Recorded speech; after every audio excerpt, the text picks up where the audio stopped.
Hi viewers. Robin மெர்ரூஸ் மியூசிக்கல்ஸ்க்கு பாட்டு ஒன்றும் பாடலை. எனக்கு ஒரு அனுபவம் ஏற்பட்டுச்சு, அதுவும் உங்களுக்கு சொல்கிறேன்.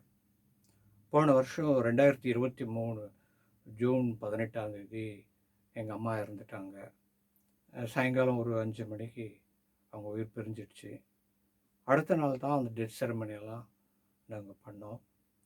ஆனால் அன்றைக்கி 18ஆம் தேதி நைட்டு ஃபுல்லாக விடிய விடிய 19ஆம் தேதி காலையில் விடிய விடிய மழை பெஞ்சுது, இடி மின்னல் மழை. அப்புறம் அந்த சாவு எடுக்கும்போது கூட மழை பெஞ்சுது. அப்புறம் சர்ச்சுக்கு போயிட்டு மாஸ் வச்சுட்டு ப்ளஸ் பண்ணிவிட்டு கல்லறைக்கு போய் அந்த குழியில் வந்து அந்த காஃபின், அந்த சவப்பெட்டியை இறக்கும்போது கூட மழை, உள்ளே இறக்கும்போது கூட மழை பெஞ்சுது.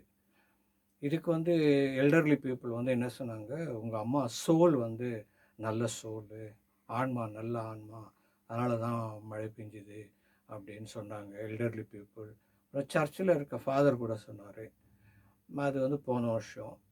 அப்புறம் இந்த வருஷம் ஜூன் 18ஆம் தேதி 2024 ஒரு வருஷம் ஆச்சு. ஜூன் 18ஆம் தேதி கூட மழை பெஞ்சுது. இந்த வருஷம் ஜூன் 18ஆம் தேதி கூட மழை பெஞ்சுது. அது தற்செயலாக நடந்ததா என்ன எனக்கு தெரியல. இது ஒரு அனுபவம். அப்புறம் உங்கள் வீட்டில் வயசான அம்மா அப்பா இருந்தால் அவங்கக்கிட்ட எல்லாம் கொஞ்சம் நேரம் உட்காந்து பேசுங்க, அவங்க பக்கத்தில் உட்காந்து பேசுங்க, அவங்க கை கால்லாம் கொஞ்சம் பிடிச்சி விடுங்க. பேர பிள்ளைங்க இருந்தாங்கன்னா அவங்களையும் அனுப்பி கொஞ்சம் நேரம் டெய்லி கொஞ்சம் நேரம் அவங்கக்கிட்ட உட்காந்து பேச வைங்க.